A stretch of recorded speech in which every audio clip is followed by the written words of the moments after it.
आप बुराई को कभी नहीं छोड़ सकते। नफरत के बीज बोने से आप कभी बाज नहीं आएंगे।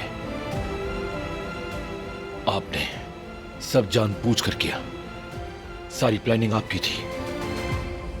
आपकी हमेशा कोशिश रही कि वो मुझसे नफरत करें। बचपन में जब भी मैंने बारान का दिफा किया, जब भी मैंने उसे बचाने की कोशिश की, जब भी कभी हमारी दोस्ती ज्यादा होने लगी, मुझे मार पड़ी। आपने ऐसा क्यों किया बाबा? इस शदीद नफरत की वजह क्या थी? तुम ठीक कह रहे थे भाई।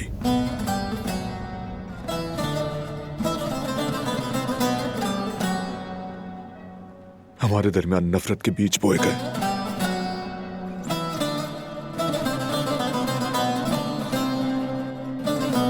लेकिन तुमने फिर भी हार नहीं मानी,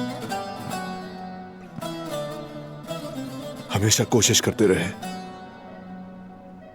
मैंने देखा है।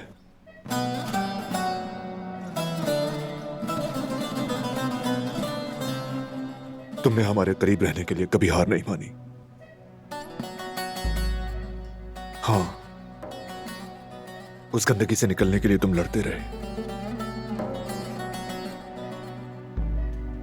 वो भी अकेले।